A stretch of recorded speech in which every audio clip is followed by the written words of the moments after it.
Je veux ton nom. Rien que ton nom, rien que ton nom. Ma source de vie, c'est toi qui m'ouvres le ciel. J'aime ton nom. Porter ton nom. Quel nom si grand, puissant et glorieux. Je veux ton nom, rien que ton nom, la source de vie, c'est toi qui m'ouvres le ciel. Oh, j'aime ton nom, porter ton nom, quel nom si grand, puissant et glorieux. Je veux ton nom, rien que ton nom, ma source de vie, c'est toi qui m'ouvres le ciel. Oh, j'aime ton nom, porter ton nom, quel nom si grand, puissant et glorieux. Je veux ton nom, rien que ton nom, ma source de vie, c'est toi qui m'ouvres le ciel. Jésus, Jésus, Jésus,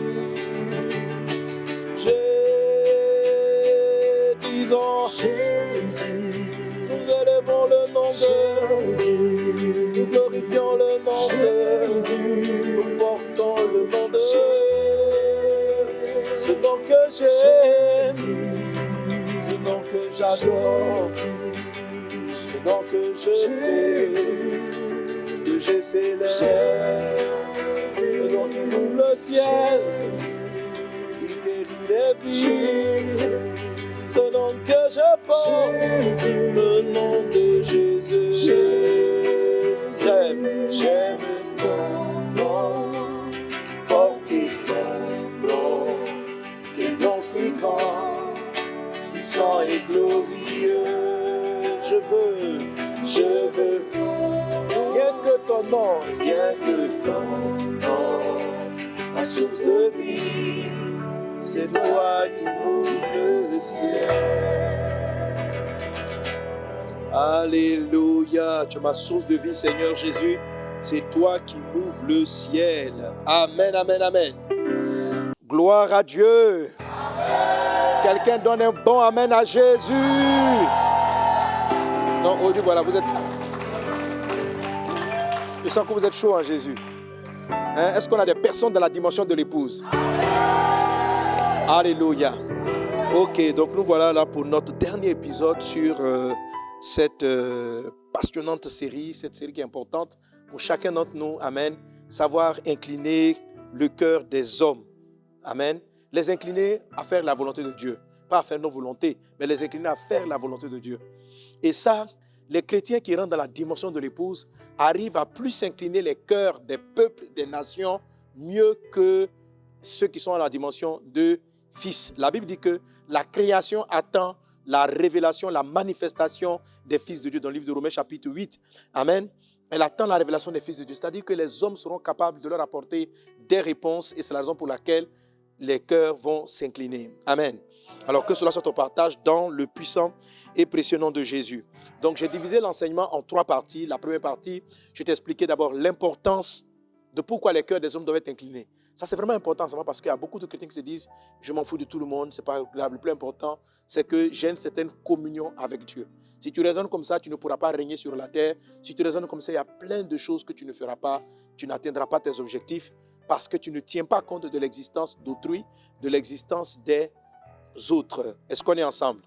Amen. Donc c'est vraiment important de comprendre la valeur de la bénédiction numéro 8 qui est basée sur ce verset, qui est tiré de ce verset. Tous les peuples verront que tu es appelé du nom de l'Éternel et ils te craindront. Donc les peuples vont voir quelque chose. Et aujourd'hui, on va beaucoup toucher sur ce que les peuples verront. Qu'est-ce que les peuples vont voir? Amen. Qu'est-ce que les peuples vont voir pour qu'ils disent vraiment le nom de Dieu invoqué sur toi, le nom du Seigneur invoqué sur toi, et ils te craindront. Amen. Alors, ces choses qu'on va voir font partie depuis l'épisode numéro 2, je vous ai dit que j'allais aborder les 3 secrets de l'épouse pour incliner le cœur des peuples. Les 3 secrets de l'épouse. Ça, c'est dans la partie numéro 3. Donc, on a 3 parties, mais dans la troisième partie, je parle des 3 secrets de l'épouse. Première partie, c'est l'importance. Deuxième partie, c'est comment cela va se faire. Et la troisième partie, on est dans les 3 secrets. Amen. Alors, le premier des secrets, c'était quoi? L'amour du nom. Amen. Elle n'a pas simplement la foi dans le nom, elle aime le nom. Alléluia. Et cet amour-là lui donne une certaine attitude. J'aime le nom, je m'ouvre à Jésus. Je suis quelqu'un de sincère. Je le rencontre souvent par amour. Amen. Je m'ouvre à lui. Je cultive l'art de l'humiliation, pipto. Amen. Je m'abaisse de la profanation, pipto. Et ça permet au Seigneur de répandre son parfum sur toi. Alléluia. Lorsque vous voyez la façon dont Ruth, parce qu'un des livres de la dimension de l'épouse, c'est le livre de Ruth aussi. Dans le livre de Ruth, on voit que Ruth, Naomi, la maman, avait senti que Boaz, qui avait un droit de rachat, devait épouser Ruth. Alors, quand vous lisez le livre de Ruth, surtout au chapitre 3, la Bible dit qu'elle est partie, elle s'est couchée aux pieds de Boaz. Amen. Elle s'est couchée à ses pieds jusqu'au matin. Et à un moment donné, il s'est réveillé, il a vu. Et Boaz a dit ceci à Ruth. Il faut le lire dans le livre de Ruth, chapitre 3. Boaz lui a dit ceci. Il dit quoi? Il dit ce que tu viens de faire là montre que tu es vraiment quelqu'un de spécial. Déjà, le peuple t'apprécie. Et puis, tu viens te coucher à mes pieds, en l'occurrence. Et quand elle est partie à la maison, sa belle-mère, Naomi, lui a dit, ce monsieur-là, il ne va plus dormir jusqu'à ce qu'il ait résolu cette affaire, c'est jusqu'à ce qu'il t'ait épousé. Amen. Donc, le fait de savoir se jeter aux pieds, qui est la position de pipto, ça incline le cœur de l'époux. Or, quand Dieu est content de toi, il dispose en ta faveur. C'est ce que Marie a pratiqué. Amen. Vous devez le pratiquer dans votre vie. C'est-à-dire, sois profondément humble. Mets-toi au pied du Seigneur. Amen. Voilà. Et c'est une attitude vraiment de cœur où tu es prêt à te sacrifier pour lui, pour sa gloire. Amen. Et c'est que beaucoup parmi vous sont évangélistes. À cause de l'amour de Jésus, à cause de son nom, va dans les endroits les plus reculés, prêche Jésus. À cause de son nom, amen, ne tiens pas compte de dans quelle atmosphère tu dors. Parce que Jésus-Christ, pour prêcher aux hommes, il dormait partout. Il dit, les eaux du ciel ont dernier, les réunions des tanières, le Fils de l'homme n'a pas un lieu où reposer sa tête. Donc, pipto Jésus, c'est être capable, à cause de son nom, à perdre ses propres honneurs, à s'humilier, à s'abaisser. C'est cela qui montre que, par amour pour le nom, tu es prêt à le faire. Que cela soit ton partage dans le nom de Jésus. Le deuxième secret de l'épouse, ce sont ses voix. Les voix V-O-I-E-S, les voix au pluriel. La voix comme étant le chemin de l'épouse. Amen. Amen. Que le Seigneur soit avec toi dans le nom de Jésus. Alors, c'est tiré de quoi? De Proverbes chapitre 16, verset 7. Proverbes chapitre 16, verset 7. Qu'est-ce qu'il a dit? On lit ensemble. Quand les voix d'un homme, il dispose favorablement à son égard, même ses ennemis. Amen. Ici, ce n'est pas dit quand Dieu approuve quelqu'un. C'est lorsque Dieu approuve les voix d'un homme. Est-ce qu'on est ensemble? Quand le nom du Seigneur est sur toi, c'est Dieu qui t'approuve. Dieu est content. OK? Mais maintenant, ici, il dit, quand l'Éternel approuve les voies, dis avec moi les voies. C'est-à-dire le chemin que la personne emprunte. Le chemin que tu empruntes. Le chemin que tu empruntes, ce sont tes œuvres. Qu'est-ce que tu fais? Dans quel esprit tu le fais? Amen. Donc, un chrétien peut avoir une bonne vie d'adoration, peut pipto Jésus, peut aimer son nom, dit je suis chrétien, s'appeler du nom de Jésus. Mais s'il n'emprunte pas un certain chemin que Dieu apprécie, Dieu ne va pas disposer les cœurs en faveur. OK? Amen. Dieu ne va pas te disposer les voies. Donc, quand Dieu apprécie, approuve les voies, pas quand Dieu forcément t'approuve toi. Amen. Mais c'est lié. Voilà, c'est lié. Parce que, déjà, Dieu t'aime. Parce que Jésus n'a pas attendu que tu fasses des œuvres avant de t'aimer. OK? Il t'a aimé avant que tu n'aies fait quoi que ce soit. Mais maintenant qu'il t'a aimé et que toi aussi tu l'aimes, tu es prêt à faire sa volonté, il veut voir maintenant, pour te manifester la bénédiction numéro 8, à la dimension de l'épouse, tes voies doivent être approuvées par lui. Alléluia. On sent que vous êtes vraiment choc aujourd'hui. Quelqu'un donne un bon amen. Ok. Psaume 103, verset 7. Psaume 103, verset 7. Il est dit, on lit ensemble, il a dit quoi? Il a manifesté ses voies à Moïse, ses œuvres aux enfants d'Israël. Amen. Alors, vous savez que Moïse, c'est quelqu'un que Dieu aimait beaucoup. Et Dieu dit à Moïse, quand il y aurait des prophètes, Dieu dit à Marie et Aaron, Dieu leur dit, quand il y aura des prophètes, je vais me présenter à eux par des énigmes, etc. Mais Moïse, il est fidèle dans toute ma maison. En fait, pour Dieu, il est en train de dire, j'aime Moïse particulièrement. Alors, cet amour que Dieu avait pour Moïse faisait que Dieu lui montrait ses voies. Dieu lui révélait ses voies. Parce que Moïse aimait le nom de Dieu. Quand tu aimes Dieu, il va te montrer ses voies. Donc, comment on peut connaître les voies?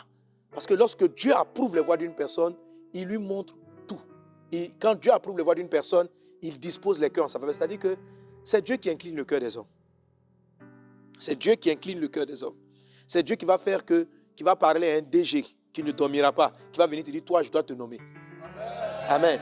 C'est Dieu, malgré tous les combats que Daniel subissait au sein de Babylonie, Dieu a élevé Daniel.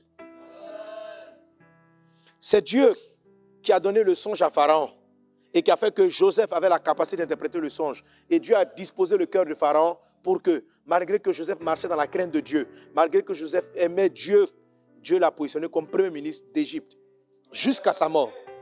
Amen. Il a été un premier ministre sans remaniement jusqu'à sa mort. Daniel, toutes ces personnes-là ont été élevées. C'est ce qui va t'arriver. Amen. Amen. Or, depuis le début, lorsqu'on voit la vie de Joseph, on sentait que Dieu l'appréciait. Dieu l'aimait bien. Mais ce qui s'est passé, c'est que Joseph va emprunter des voies. Joseph va emprunter des chemins que Dieu va apprécier. Et Dieu va, pour cela, disposer le cœur des hommes. Alléluia. Que Dieu dispose le cœur des personnes en ta faveur au nom de Jésus. Que Dieu te révèle ses voies. Que Dieu te révèle ses voies. Que Dieu te révèle son chemin. Que Dieu te montre sa voie. Amen. Les voies, ce sont vos œuvres. C'est-à-dire, Jésus a dit, tout ce que je fais, je vois mon Père le faire avant de le faire. Les voies, ce sont vos œuvres. C'est comment tu le fais, comment tu parles, comment tu marches, qu'est-ce que tu fais. Amen. Quand Dieu t'aime, il te montre ses voies. Il dit, j'ai montré mes voies. Que Dieu te révèle ses voies. Et les voies que tu vas faire, ce sont aussi, comme je dis, tes œuvres. Et les œuvres, c'est aussi ce qu'on appelle la robe de l'épouse. Amen. On en a parlé précédemment. On va lire encore là-dessus. Apocalypse chapitre 19, verset 7. Réjouissons-nous et soyons dans l'allégresse et donnons-lui gloire, car les noces de l'agneau sont venues et son épouse s'est préparée. Il lui a été donné de se revêtir d'un fin lin éclatant pur, car le fin lin, ce sont les œuvres justes des saints. Amen. Alors, la robe de l'épouse, ce que Dieu voit, qui fait qu'il t'apprécie, il apprécie tes voies, ça se manifeste dans le monde invisible comme étant tes œuvres. Et ça se présente sur le plan spirituel comme étant un vêtement. Amen. Un vêtement qui est cousu par tes œuvres. Que Dieu t'accorde de coudre un vêtement qui lui est agréable dans le puissant et précieux nom de Jésus. Alors, parlons de ces œuvres-là. Quelles sont les œuvres que tu vas faire que Dieu va apprécier? Amen. Alors, je vous l'avais dit la dernière fois et ça tient, c'est vraiment important. Jésus dit, en 1 Corinthiens chapitre 13, quand j'aurai le don de guérison, le don de miracle, quand je vais révéler les mystères, si je n'ai pas l'amour, ce que je fais ne sert de rien. Amen. Donc, les œuvres qui plaisent à Dieu, ce ne sont pas des actions en tant que telles au début, c'est l'esprit avec lequel tu fais les choses. Il dit, quand je distribuerai tous mes biens pour la nourriture des pauvres. Donc, ce sont des bonnes œuvres. Amen. Tu viens, tu fais comme on fait à la croisade 931, tu fais les œuvres de compassion. Tu fais les œuvres de compassion. Mais la Bible dit, quand je distribuerai tous mes biens pour la nourriture des pauvres, si je n'ai pas l'amour, ce que je fais ne sert de rien. Donc, ce qui fait que tes œuvres sont justes devant Dieu et que ce sont des voies qu'il apprécie, qu'il approuve, ce n'est pas d'abord l'acte. C'est l'esprit avec lequel tu poses les actes. Ce n'est pas les offrandes que tu as fait, mais ce n'est pas seulement les offrandes, mais c'est l'esprit avec lequel tu fais les offrandes. Donc, 2 offrandes peuvent venir dans le panier. Une sera une œuvre juste, une voie que Dieu approuve, et l'autre sera une voie que Dieu n'approuve pas. Lorsque Caïn a amené son offrande à Dieu, Dieu n'a pas apprécié. Et lorsque Abel a apporté son offrande à Dieu, Dieu l'a apprécié. Ces 2 offrandes, ces 2 œuvres qui se ressemblent, mais l'esprit avec lequel les œuvres ont été faites ont permis à une d'être appréciée et à l'autre de ne pas être appréciée. Que Dieu t'amène à produire des œuvres qui sont appréciées par Dieu. Donc retenez bien ceci. Amen. Je parle avec la plupart, vous êtes des évangélistes. J'ai vu beaucoup de chrétiens qui évangélisaient. Mais je vous assure, quelques années après, quand j'ai vu la différence dans l'œuvre, j'ai vu que quelquefois il y avait des différences. Que Dieu distinguait certains. Amen. Alléluia. Amen. J'ai vu que dans beaucoup d'endroits où on veut partir, quand on cherche des terrains, Dieu nous accorde les terrains. Dieu incline les cœurs en nos faveurs. Je n'ai pas dit qu'il n'y a pas de persécution, je n'ai pas dit qu'il n'y a pas de rejet. Mais tu sens que le ciel incline les cœurs des personnes. Et je dis, mais c'est pourquoi? Il dit, c'est l'esprit avec lequel tu fais la chose. L'esprit avec lequel tu fais la chose. Donc, c'est important, l'esprit avec lequel. Pour que Dieu apprécie tes œuvres, pour que ça fasse partie de ta robe blanche, là, il faut que ce soit fait avec un bon esprit. Amen. Sois animé de l'esprit du Seigneur au nom de Jésus. Sois animé de l'esprit du Seigneur au nom de Jésus. Au nom de Jésus. Donc, on est en train d'apprendre à produire les œuvres que Dieu, les voies que Dieu approuve. Et une fois qu'elles sont approuvées, Papa va disposer le cœur des personnes. Amen. Et je vais t'expliquer que ces voies-là, ce sont des actions que tu mènes avec amour. Alors, voyons le livre de Colossiens, chapitre 3, verset 12. Colossiens, chapitre 3, verset 12. Tout à l'heure, je disais que c'était un habit. Lisons ensemble Colossiens 3, 12. Ainsi donc, comme des élus de Dieu, saints et bien-aimés, revêtez-vous de bonté, d'humilité, de douceur, de patience. Alléluia. Ainsi donc, comme des élus de Dieu, saints et bien-aimés, revêtez-vous d'entrailles de miséricorde, de compassion. Quand on parle des entrailles, on parle de l'être intérieur. Mais la Bible dit que c'est un vêtement qui se voit. Revêtez-vous. Même pas vêtissez-vous. Revêtez, ça veut dire tu mets ça en habit supérieur.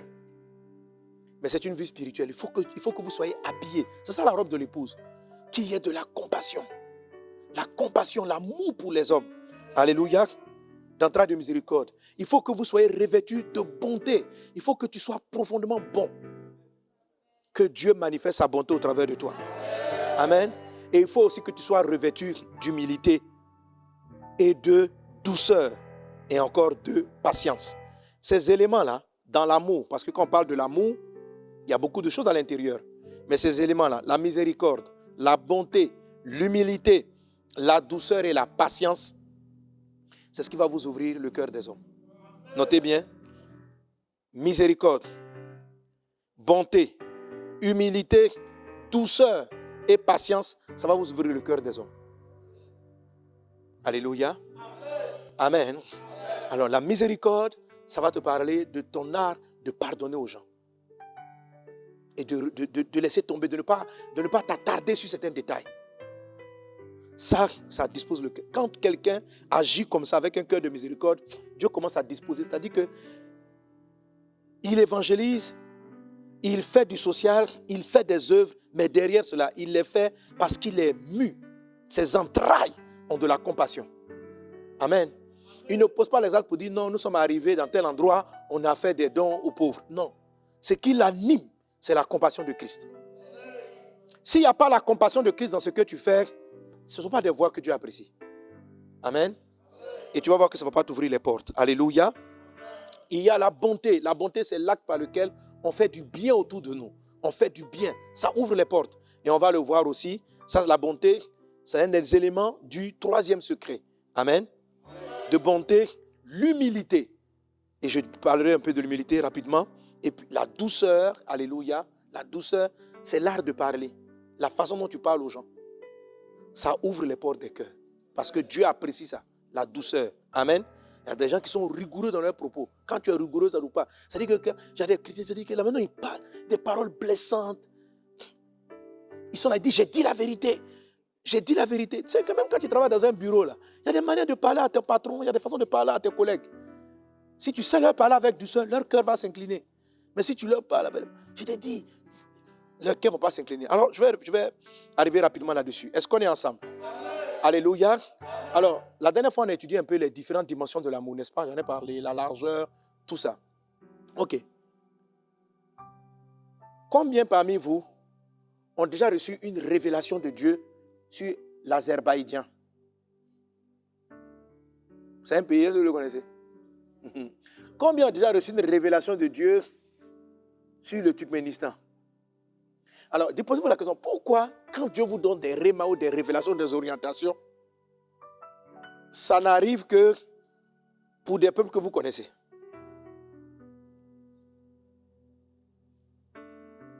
Il dit, tous les peuples verront que tu as appelé du nom de l'Éternel. Tous les peuples. Amen. Qu'est-ce que je vous ai expliqué en ce qui concerne la largeur de l'amour? Je suis en train de parler de l'amour. Amen. La Bible dit ceci, Éphésiens chapitre 3, verset 17. Alléluia. Que nous devons connaître avec tous les saints quelle est la largeur de l'amour. La largeur. Et la largeur de l'amour, je vous ai dit que c'est le fait d'aimer le prochain du prochain, le prochain du prochain. C'est-à-dire quelqu'un qui a un amour qui est large, c'est quelqu'un d'abord qui aime toutes les personnes qui sont dans son entourage. Vous savez, dernièrement, j'étais en Europe et je me suis rendu compte que, en fait, je vais souvent en Europe, mais je me suis rendu compte, et Dieu m'a répondu, j'ai dit, mais Seigneur, pourquoi la plupart, par exemple, des pasteurs africains, chinois ou asiatiques, n'attirent que les gens de leur communauté? Il y a très peu de pasteurs d'origine africaine qui vont attirer des occidentaux. Et pourquoi est-ce que... Et tu vas aller voir des pasteurs indiens. Mais dans l'église, il y aura beaucoup plus d'indiens. Tu vas voir des pasteurs rwandais, il y aura plus de rwandais. Tu vas voir des pasteurs ivoiriens, ils auront plus d'ivoiriens. Tu vas voir des pasteurs... J'ai dit, mais Seigneur, pourquoi? Et Dieu m'a dit ceci. C'est parce qu'ils n'aiment pas la culture des autres. Je dis, ah. Il dit, leur amour n'est pas large. Donc, ils ont la faveur que du peuple qu'ils aiment. Mais ils n'arrivent pas à incliner les cœurs. Ils n'arrivent pas à incliner les cœurs du Rwandais, les cœurs du Français. Pourquoi les cœurs des Français ne s'inclinent pas devant Dieu? Et le Seigneur me dit, parce qu'ils ne les aiment pas. Je dis, mais comment on ne les aime pas? Ils ne les détestent pas. Il dit, c'est ce qu'on appelle l'amour large. L'amour large. Il dit, les gens, ce que Dieu m'a dit, il dit, les personnes n'aiment que les personnes qui leur ressemblent. Or, moi, je dis dans ma parole, tu aimeras ton prochain comme toi-même. Le prochain, ce n'est pas celui qui te ressemble. Le prochain, c'est celui qui est à proximité de toi. C'est celui qui est proche de toi. C'est pourquoi, posant la question à Jésus, on lui a parlé Jésus a parlé comment dirais-je, du Samaritain. L'histoire du bon Samaritain. Quelqu'un a posé la question à Jésus, mais c'est qui le prochain? Et puis c'est là qu'il a raconté l'histoire du Samaritain. Et il a montré que le Samaritain a sauvé un Juif qui était blessé. Et les gens même de la culture du Juif l'ont laissé. Mais c'est un Samaritain qui l'a sauvé. Et Jésus a posé la question, parmi eux tous là, qui était le vrai prochain? Ils ont dit que c'est le Samaritain. Et puis il a dit, mais c'est ce que vous devez faire. C'est quoi le prochain? C'est juste ton voisin, c'est juste quelqu'un qui est à côté de toi. Et les gens qui sont à côté de toi, ce ne sont pas forcément les gens de ta culture. Tu peux être ici, mais ton voisin, pendant que tu es bêté, ton voisin est baoulé, pendant que tu es... Donc, il dit, tu vois les missionnaires qui sont en France, qui sont en Europe, qui sont dans le monde, ils ont des voisins qui sont autre chose. Mais regarde, qui leur rend visite? Ils rendent visite à qui? Ils sont très souvent dans le milieu de leur ethnie, de leur groupe. Ils marchent avec les gens qui partagent leur culture. Ils n'arrivent pas à élargir leur amour pour aller apprendre à aimer quelqu'un qui pense différemment, qui agit différemment. Avoir un amour large, une compassion large, c'est pouvoir arriver à comprendre pourquoi Dieu aussi l'aime et à aimer cette personne. Ton amour est restreint quand tu n'aimes les gens qui parlent comme toi, qui sont comme toi, qui vivent comme toi. Tu as un amour qui est restreint. Donc, à un moment donné, Dieu ne veut pas approuver tes voix. À la limite, s'il t'aime beaucoup, les seuls peuples qui vont incliner le cœur, ce sont les gens que tu aimes. Dieu n'incline pas le cœur des personnes que tu n'aimes pas. Est-ce qu'on est ensemble? C'est pourquoi il dit, cherche le bien de la ville dans laquelle je t'ai amené en captivité. Quand tu pars là-bas, si tu arrives, tu te retrouves comment dirais-je, en Belgique. Apprécie le Belge. Aime le Belge parce qu'il est devenu ton prochain. Alléluia. Apprécie-le. C'est-à-dire, élargis ton amour. Apprends à rentrer. Comment il est, qu'est-ce qu'il aime, qu'est-ce qu'il apprécie. C'est ce que Jésus-Christ a fait. Donc vous voyez, on fait souvent des évangélisations, mais en fait, on ne se rend pas compte qu'on est un peu restrictif. Il y a des gens qu'on évite. On n'a pas de la compassion. Il y a des personnes qui n'ont pas de la compassion pour les musulmans. Ils n'ont pas de la compassion pour les musulmans. On n'est pas capable de se projeter dans leur réalité, dans leur combat pour les aimer. Jésus-Christ, pour nous sauver, a quitté le ciel. Il a pris la forme. La Bible dit qu'il s'est abaissé, devenant semblable aux hommes pour que nous soyons sauvés. Il est rentré dans notre culture, dans notre manière de voir. Il n'a pas changé, il n'est pas devenu pécheur. Il est resté saint, mais il est rentré dans notre culture. Il a mangé comme nous, il a dormi comme nous, il s'est habillé comme nous pour que nous soyons sauvés. L'apôtre Paul dit la même chose. C'est pourquoi cet homme était dans la dimension de l'épouse. Il dit, avec les Juifs, je me suis comporté comme les Juifs. Avec les païens, j'ai pris l'attitude. Je n'ai pas péché, je n'ai pas renié ma foi, mais je me suis comporté comme eux pour pouvoir sauver. Ne serait-ce que quelques-uns. Alléluia. C'est ça qui fait la robe de l'épouse. C'est par rapport à cela que Dieu incline les cœurs. Si tu arrives, tu vis dans un environnement, le monsieur qui est à côté de toi, tu ne t'occupes même pas de lui, tu ne penses même pas à lui, tu trouves qu'il est trop bizarre. Toi, tu vas à l'église, il ne va pas à l'église. Ses enfants ne vont pas à l'église. Mais il n'a jamais entendu parler du Jésus que tu as entendu parler, dont tu as entendu parler. Occupe-toi de lui. Pense à lui. Prie pour lui. Si tu ne fais pas ça vis-à-vis des personnes qui sont dans ton entourage, de ton prochain, Dieu n'inclinera pas leur cœur. Alléluia. Même si de temps en temps tu te souviens parce que tu as un peu à manger, tu vas lui donner, mais que tu n'as pas le cœur pour lui, l'onction de Dieu ne peut pas passer par toi pour incliner le cœur des peuples. Maintenant, c'est quoi l'élargissement de l'amour? Lorsque tu commences à élargir, c'est-à-dire que tu commences, bien sûr, si tu viens en Côte d'Ivoire, tu vas aimer d'abord tes prochains immédiats. Mais après, maintenant, tu élargis. Tu t'en vas au Mali, tu vas au Burkina, tu vas en Europe, tu vas en France. Et pourquoi tu vas recevoir une révélation sur l'Azerbaïdjan? Tu vas recevoir parce que tu vas aimer les Azerbaïdjans. Pourquoi Dieu ne te parle pas d'Azerbaïdjan? Parce que tu n'as jamais prié pour eux. Il ne t'intéresse même pas. Donc, j'ai compris que Dieu ne donne pas une révélation pour des personnes qui ne t'intéressent pas. Tu n'auras pas de réma ni l'onction de guérison pour quelqu'un qui t'indiffère.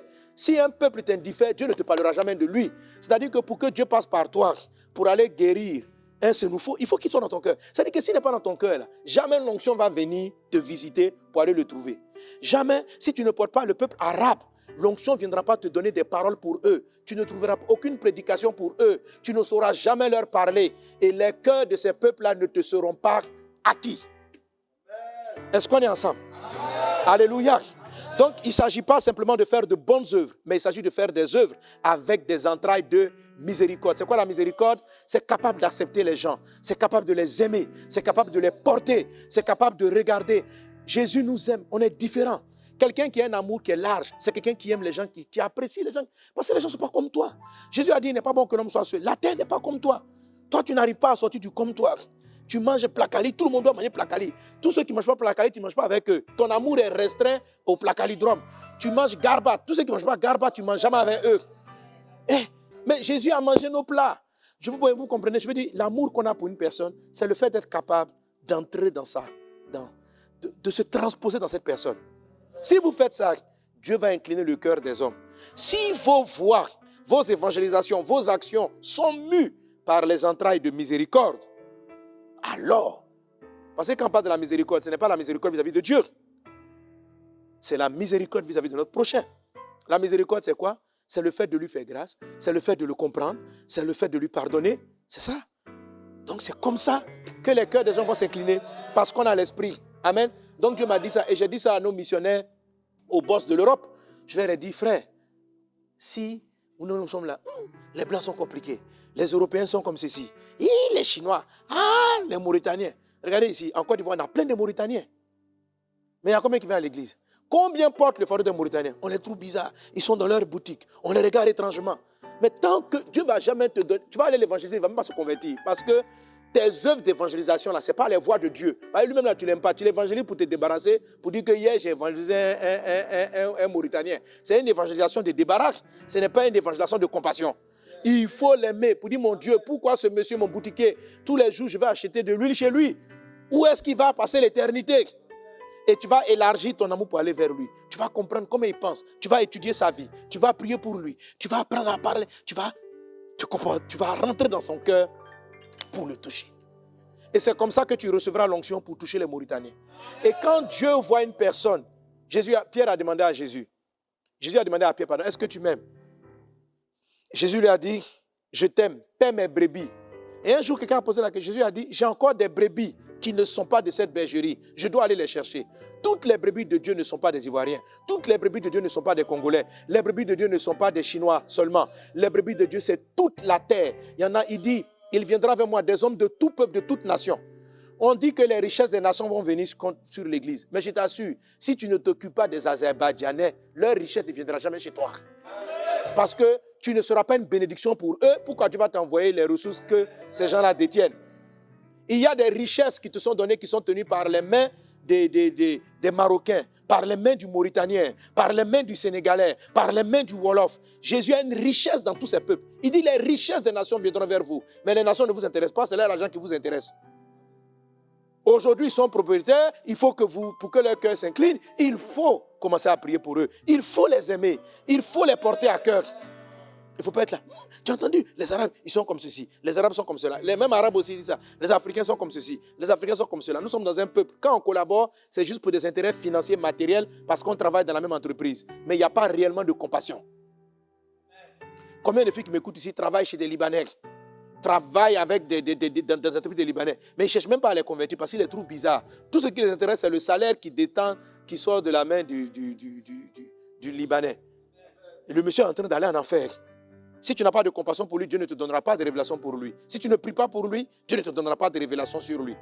C'est pourquoi j'ai commencé par des peuples lointains, pour que tu te rends compte que Dieu ne t'a jamais parlé d'un Azerbaïdjanais, parce que ton amour ne s'est jamais élargi jusqu'à Azerbaïdjan. Alors avant que ton amour arrive à Azerbaïdjan, il y a le frère mauritanien qui est à côté de toi ici. Il faut l'élargir à ton prochain proche, à ton collègue de travail, et puis ainsi de suite, tu vas l'élargir. Qu'il en soit ainsi dans ta vie, dans le nom de Jésus-Christ. Quelqu'un donne un bon amen. Alléluia. Amen. Alors ça, c'est vraiment important. Est-ce qu'on est ensemble? J'ai beaucoup insisté là-dessus, mais c'est cela l'amour. Amen. Et puis, donc il va dire ceci. Revêtez-vous donc d'entrailles de miséricorde, de bonté, je vais le dire tout de suite, et puis d'humilité. La Bible dit que l'humilité vous fasse regarder les uns et les autres comme étant au-dessus de vous. Alléluia. Que l'humilité. Donc considérez tout le monde. Respectez tout le monde. Ça veut dire quoi, considérer les gens comme étant plus grands que vous? Ça veut dire que ce qu'il fait, qui n'est pas péché, mais qui est sa culture, considère que c'est riche. Et Dieu m'a dit, il dit, mon fils, il y a de la richesse dans la différence. Il y a de la richesse. J'ai vu que je me suis rendu compte, quand j'ai commencé à apprendre quelques langues, telles que l'anglais, je me suis rendu compte que l'âme des gens est dans leur langue et transporte des valeurs. Par exemple, en parlant avec les Arabes, j'ai vu que c'est vrai, on se dit, non, ils peuvent avoir 4 femmes, tout ça. Mais leur langue voit la femme autrement. Dans la langue seulement, tu comprends l'âme du peuple. Tu vois. S'il y a un groupe d'hommes et de femmes, nous, comment dirais-je, dans la langue, s'il y a un groupe d'hommes et de femmes, on dit il en même temps. Mais ce n'est pas comme ça. Il y a des mots qui disent le nombre de personnes qui valorisent la présence d'un enfant dans un groupe. Et ils ont trouvé des qualificatifs pour ça. Ça veut dire que par rapport au nom qu'ils donnent aux choses, ils valorisent. Donc quand tu vas prendre l'arabe, tu vas découvrir qu'ils ont une richesse de Dieu en eux. J'ai compris que les richesses de Dieu sont réparties dans toutes les nations, dans leur langue, dans leur culture. Il y a des cultures qui sont inspirées des démons. Mais à part les cultures inspirées des démons, les cultures, quand tu vas comprendre les gens qui vont ressortir la valeur patriarcale, la valeur matriarcale, certains groupes, quand tu vas aller voir, par exemple, je prends les ethnies en Côte d'Ivoire, tu vas aller voir, par exemple, les peuples akans qui valorisent la royauté. C'est un côté divin. Mais quand tu vas aller chez les peuples Krou, tu vas aller, par exemple, chez les BT, tu vas découvrir que tout le monde peut s'exprimer. Il faut donner la liberté de l'expression. Et ce sont des personnes qui se présentent tels qu'ils sont. Ce sont des peuples qui ne cultivent pas ce qu'on appelle l'hypocrisie, qui parlent ouvertement. Et Dieu est aussi dedans. Mais Dieu, en même temps qu'ils sont dedans, comme ils n'ont pas la réalité, ça crée une forme de désordre. Et puis peut-être un peu, ça crée une forme de désordre. Mais quand tu vas aller chez les peuples royaux, c'est encore une diversité de Dieu qui montre que Dieu est au sommet. Il faut savoir respecter les protocoles. Il faut savoir respecter les hiérarchies. Donc Dieu est dans le fait que tout le monde puisse s'exprimer. Dieu est dans le fait qu'il faut respecter la royauté. Mais si tu n'apprends pas à aimer autrui, tu ne vas pas découvrir les différentes facettes de Dieu. C'est pourquoi il est dit, afin que Éphésiens 3:7, 3:17, il dit, afin que vous compreniez avec tous les saints quelle est la largeur. Parce que Dieu est un amour qui est large, qui prend tous les peuples. Amen. Quelle est la longueur, la profondeur, la hauteur.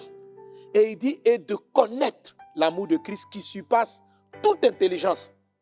L'amour de Christ ne se sent pas. C'est une connaissance. C'est-à-dire, à un moment donné, à force d'élargir ton amour, tu commences à connaître tous les peuples. Notez bien la bénédiction. Elle dit, tous les peuples verront que tu as appelé du nom de l'Éternel et c'est tous les peuples qui te craindront. Pourquoi? Parce que toi, ton amour est large. Tu as le cœur du peuple. Amen. Alors, quand je dis que tu connais un peuple profondément, ça s'appelle aussi l'amour en profondeur. Tu connais les gens, tu ne les juges pas de manière superficielle. Quand je dis par exemple la valeur de la royauté chez les Akans, ça fait que tu ne vas pas regarder simplement leurs défauts. Le défaut ou qui souvent fait, comme les gens n'ont pas, il y a tellement de respect que quelquefois tu n'arrives pas à t'exprimer. Et ça fait que souvent les gens enfouissent beaucoup de frustration parce qu'ils doivent avaler de ne pas s'exprimer. Ça aussi c'est un problème. C'est ce qui sera différent d'autres ethnies qui vont s'exprimer mais qui s'expriment sans respecter les protocoles. Tout ça c'est de la richesse de Dieu dans des peuples. Et vous les trouverez partout dans les nations. Vous allez trouver que le monde est beau, le monde est extraordinaire et que Dieu a réparti. Donc votre connaissance même de Dieu augmente. Et Dieu est capable de vous donner plein de ressources et de grâces. Soyez bénis dans le nom de Jésus. Est-ce qu'on est ensemble? Alléluia. Donc la bonté, l'humilité, Jésus a cité. La douceur. La douceur, c'est là de parler. La Bible dit que vos paroles, vos propos soient assaisonnés de sel. Il faut faire attention à ce que tu dis. Alléluia. Voilà. Donc, avoir aimé l'homme, c'est faire attention aux propos qu'on tient. Si tu cultives l'art de la parole, comment on s'exprime? Il y a des frères, on n'arrive pas à les faire comprendre. Non. Tu ne sais pas demander aux gens. Tu ne sais pas parler. Hein? Il y a des façons de venir, il y a des manières de parler, il y a des manières de prendre les personnes. Si par exemple, tu es là, tu marches avec des amis, mais tu es toujours en train de marquer leurs défauts, ils ne vont pas te trouver agréable. Tu ne seras pas agréable de vivre avec eux. Tu vas dire, non, moi je suis là, je dis la vérité. Non. Mais si tu sais aussi, la douceur, c'est par exemple venir dire, non, vraiment, avec toi, tu es un gars bien, tu es un monsieur valeureux. Déjà, son cœur même est ouvert. Et il a envie de t'écouter. Mais si déjà tu arrives, ah, vous les gens là, vous êtes comme ceci, vous êtes comme cela. Les cœurs vont se fermer. Amen. Donc comment les peuples vont voir que tu es appelé du nom de Dieu qui vont te craindre? C'est parce que tu es doux dans ta manière de parler d'eux, dans le respect, dans la considération. Alléluia. Alléluia. Gloire à Jésus. Si vous voulez toucher, par exemple, nos cousins, nos frères, nos amis qui sont tombés dans l'homosexualité, il faut les aimer, il faut savoir leur parler. Voilà. Au début, là, ces gens ne veulent pas se convertir parce que dès qu'ils trouvent un chrétien, ils vont les insulter, les injurier. Pourquoi ça? Est-ce que Jésus a injurié les gens? C'est le diable qui injurie les personnes. Amen. Pas parce que tu ne fais pas les œuvres. Toi aussi, tu faisais des œuvres que Dieu n'appréciait pas, mais il t'a aimé, il t'a pardonné, il était patient. Amen. Donc, sois doux et puis sois patient. Donc, ce sont des vertus que tu dois laisser Christ manifester et qui te donneront l'approbation et qui vont incliner les cœurs en ta faveur. Alléluia. Voilà. Amen. La Bible dit quoi? Que les hommes voient vos bonnes œuvres. Matthieu chapitre 5, verset 13. On n'allume pas une lampe pour la mettre sous le boisseau. On la met sur le chandelier afin qu'elle éclaire. Que les hommes voient vos bonnes œuvres et ils glorifieront votre Père qui est dans les cieux. Alors, lorsque tes actions d'évangélisation, de compassion, des œuvres sociales vont être faites, les gens vont être touchés et ils vont glorifier Dieu. Mais si tu viens sans ces entrailles de miséricorde, de patience et que tu fais de bonnes œuvres, je n'ai pas insisté vraiment sur les œuvres, l'acte en tant que tel, mais j'ai insisté sur l'esprit des actes que nous posons. Amen. Parce que c'est ce qui fait que les voies sont approuvées par Dieu. Ce n'est pas l'action. La Bible dit aux enfants d'Israël, Dieu a révélé ses œuvres. Mais à Moïse, il a montré ses voies. Donc, les œuvres, ce sont les actions. Mais ce que Dieu révèle à ses intimes, ce sont les voies de Dieu. Les voies de Dieu commencent par l'état d'esprit avec lequel on les fait. Est-ce qu'on est ensemble? Amen, amen, amen. Alléluia. Et bien sûr, il y a les œuvres que tu es appelé à faire. Mais ça, on le développe dans beaucoup de points, tels que dans la bénédiction numéro 2, quelles sont tes œuvres? Quelle est la particularité de ton évangélisation à toi? La spécificité. Que Dieu t'accorde de connaître les voies qui sont les tiennes au nom de Jésus-Christ. Amen, amen, amen. Donc ça, c'était le deuxième secret, les voies de l'épouse. Donc l'épouse, c'est écouter le cœur du Seigneur pour savoir l'esprit de son époux. Comment? C'est pourquoi on dit elle est soumise. Parce que la soumission respecte l'esprit d'une personne. Amen. Et le troisième et dernier secret, je vais le traiter rapidement, ce sont les dons de l'épouse, les dons de l'épouse. L'épouse fait des dons. En fait, vous voyez, une chose qui m'a marqué dans l'histoire d'Esther, quand vous lisez Esther 2, il est dit que elle devait apporter un don, un cadeau au roi. Et tu te dis, mais pourquoi ça? C'est le roi qui doit faire des cadeaux. Mais la Bible dit que chacune des prétendantes à la royauté, au titre de reine, devait apporter un cadeau. Et ça m'a ramené à ce que Isaac a demandé à Ésaü. Il dit, amène-moi un mets que j'aime, donne-moi à manger et je te bénirai. Donc, le roi déterminait laquelle il allait marier en fonction, dans Esther 2, en fonction du cadeau, de ce que les gens allaient apporter. Ne plaisantez pas, frères et sœurs, avec les offrandes, avec les dons, avec les aumônes, avec tout ce que tu prends chez toi et que tu donnes à autrui. Tout ce que tu donnes va soit incliner les cœurs ou va te disqualifier des cœurs. D'abord, donc c'est le troisième secret. Le troisième secret, c'est que l'épouse fait des dons. Alléluia. L'épouse manifeste des dons. L'épouse fait des sacrifices. L'épouse d'aujourd'hui, dans notre esprit mondain, si tu es une femme, quelquefois le mari doit tout te donner. Non. En Christ, dans le royaume de Dieu, l'épouse, le mari s'est déjà sacrifié. Il a donné sa vie, c'est Jésus-Christ. Mais l'épouse aussi fait un don, fait des dons. Et elle devait faire des dons pour qu'il arrose davantage. Amen. Alors la Bible dit ceci dans le livre de Proverbes, chapitre 18, verset 16. Les présents d'un homme lui élargissent la voie et lui donnent accès auprès des grands. Amen. Dans la version du semeur, il est écrit, les cadeaux ouvrent les chemins et font arriver jusqu'en présence des gens importants. Version du semeur, les cadeaux ouvrent les chemins et font arriver jusqu'en présence des gens importants.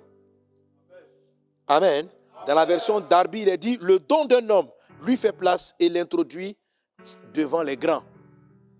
Alléluia. Alors, le monde a essayé d'enlever cet aspect-là à l'épouse en disant, il ne faut pas faire des dons aux grands, il ne faut pas faire des dons, c'est de la corruption. Oui, il y a la corruption, il ne faut pas donner pour corrompre. Mais chercher à faire plaisir à quelqu'un en lui faisant des cadeaux, là, c'est important. Déjà, il faut comprendre même l'esprit de la chose. Amen. Si tu es quelqu'un qui est là, qui réfléchit, qui ne fait pas des dons, mes amis, je vais vous expliquer comment le cœur de l'imam s'est incliné en notre faveur. C'est un don. C'est un don. Dieu m'a simplement dit, va, offre-lui des cadeaux. Son cœur s'est incliné. Alléluia. Donc le troisième secret de l'épouse, c'est le don.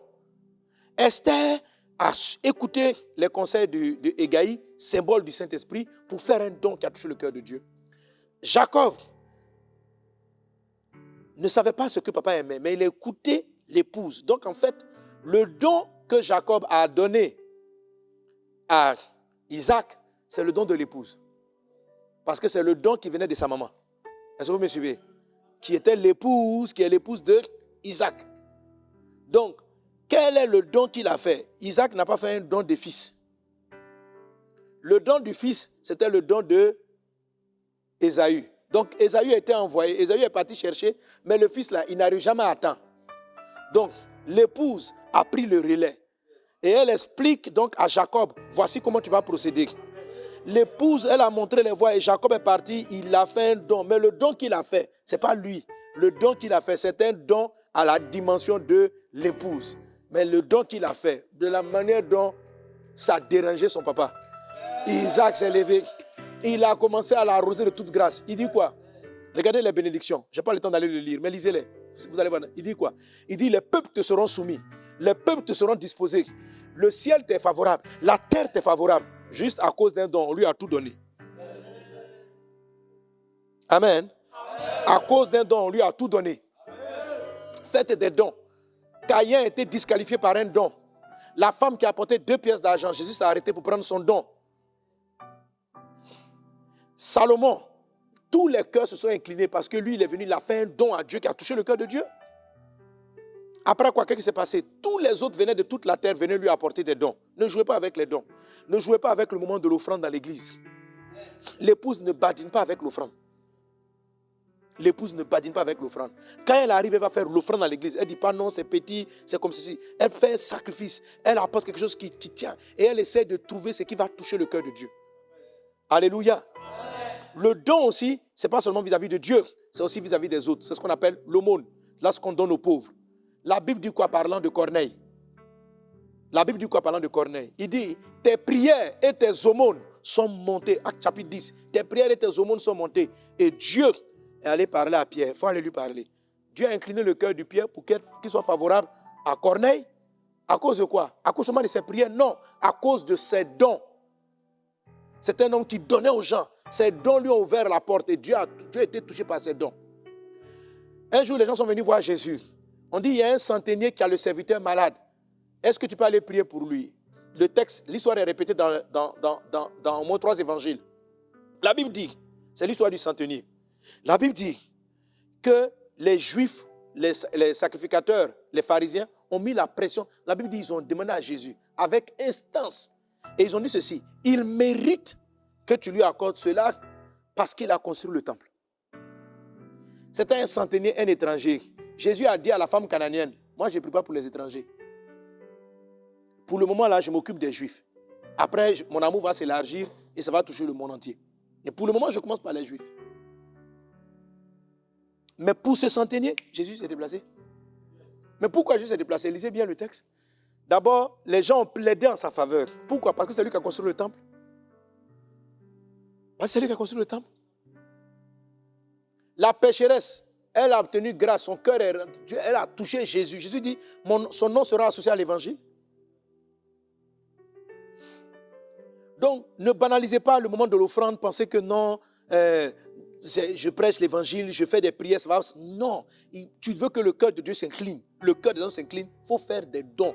C'est-à-dire qu'il y a des sujets, accompagne-les d'offrande.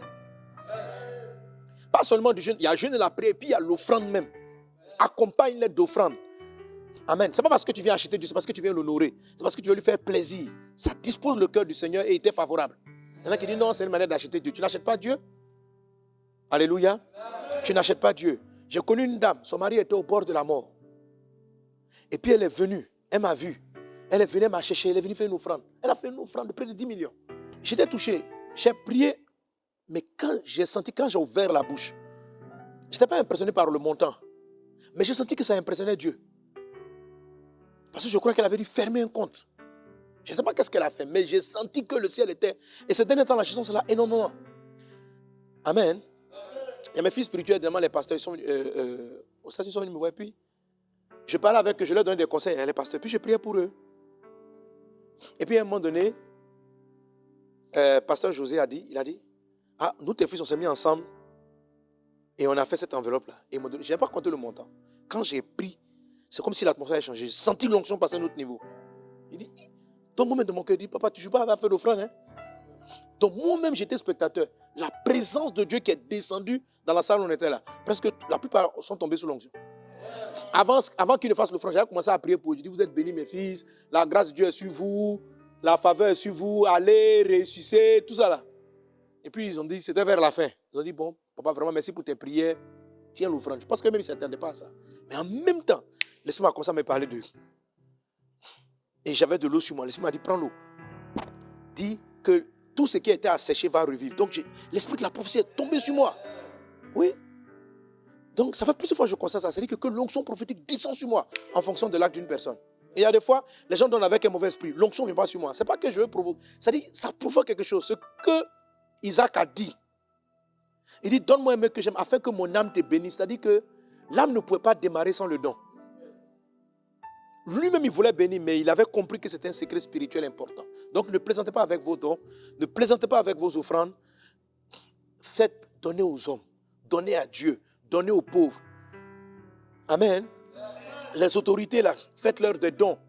Quand vous arrivez dans une ville, c'est la nouvelle année, là, préparez un cadeau important. Allez dire, monsieur le maire, il y a l'église de tel endroit, là, qui vous a fait ce cadeau. Vous allez voir que ça, là, ça va vous ouvrir les portes. Qu'il veut vous bénir pour tout le travail que vous faites à la mairie. Mais les pasteurs, on vient, un coup on apparaît devant les mecs, boum, donnez-nous un terrain, donnez-nous un terrain. Bon, c'est-à-dire que ton dossier n'attire pas. Les cœurs ne sont pas inclinés. C'est nous, on prie pour vous. C'est nous, on prie pour vous, on prie pour vous. Frère, faites un don. Alléluia. À force de faire les dons, de retaper les hôpitaux, là, tous les maires, la plupart des maires à Abidjan veulent que 931 arrive là-bas. Vous n'avez pas ça? Oui. Amen. Plusieurs m'appellent, on dit, pasteur, on a tel événement, viens. Avant, lorsque tu arrivais pour une croisade, les gens étaient fâchés. J'ai dit, il ne fallait pas faire du bruit dans la ville. Maintenant, viens faire le bruit. Viens faire le bruit. Pourquoi? Parce qu'on retape des hôpitaux, on s'occupe des milliers de malades. Ce sont des offrandes, des dons. On le fait par compassion, on le fait par amour. Mais on le fait et ça touche. Que Dieu vous bénisse abondamment. C'est 3 secrets qui disposent les cœurs en votre faveur. Amen. Secret, aime le nom. Secret 2, les voix du Seigneur. C'est-à-dire, aime les gens, peuple, nation. Sois humble, parle avec douceur. Sois les voix. Fais des œuvres comme ça avec le cœur. Tu vas voir ce qui va se passer. Et puis fais des dons même. Sois un donateur fou. Elle a l'habitude, tu arrives au culte et puis tu vides tes poches, tu mets tout dans le panier et puis tu marches à pied pour repartir à la maison. Tu arrives comme ça. Mais attendez, vous allez voir. Tu arrives au culte, tu te dis, au-delà, à midi, je ne mange pas. Je prends, je mets tout dans l'offrande. Et puis on va voir. Sacrifie-toi, j'enlève tout ça, je m'en vais à la croisade. J'enlève tout ça, je m'en vais au camp de prière sous côte. Tu vas voir ce que tu vas faire. Le ciel va s'ouvrir. Les cœurs te seront favorables. Il faut faire, essayer, vous allez voir. Ça marche. Amen. Lève-toi, prends un matin, prends un défi. Tu arrives, tu vois quelqu'un qui a un problème. Tu vides ta poche et puis tu lui donnes. Un pauvre, tu vas voir. Un jour, je venais ça, j'avais un transport, je voulais payer un transport. Il me restait 100 francs, 200 francs pour prendre le bus. Non, il me restait 500 francs. J'avais un billet de 500. Et c'était mon dernier, mon last billet. Il y a un jeune homme qui est venu là. Donne mon argent. Je sentais qu'il avait fait. L'enfant était désemparé. J'ai regardé comme ça. J'ai dit, Dieu. Il faisait sombre déjà. Il n'y avait plus de vendeuse. Il n'y a pas d'endroit où je peux casser le billet. Puis j'ai pris tous les 500, je lui ai donné. L'enfant, il a pris les 500. Il a regardé comme ça. Il a crié. Or, moi, en lui donnant ces dons, j'allais marcher près de au moins 5 à 10 km pour entrer à la maison. Et mes derniers 500, je lui ai donné. L'enfant, il a crié. Il est parti à gauche. Il est parti à droite. Il criait. Parce qu'à cette époque-là, 500, c'était beaucoup. Et moi, j'allais marcher. Amen. Mais j'ai senti le ciel. Dieu était content. Quand j'ai pris même la route pour entrer à la maison, le ciel était content. Le monde. Et je sais que c'est des petites choses comme ça. Mais demain, Dieu prend et puis Dieu incline les cœurs en ta faveur comme ça. Agissez de la sorte. Que Dieu vous bénisse abondamment. Bon, cette session-là était particulièrement, amen, plus longue que les autres, mais c'est pour toi. Soyez bénis au nom de Jésus. Amen. 2022, bénir pour conquérir à la conquête des âmes. Tu es membre de Vase d'honneur. En 2022, emmène une âme à Christ, encadre-la et fais-en un disciple. Tu es boss à Vase d'honneur. Emmène 2 âmes à Christ, faisant des disciples, des boss. Challenge 2022, bénir pour conquérir, c'est maintenant.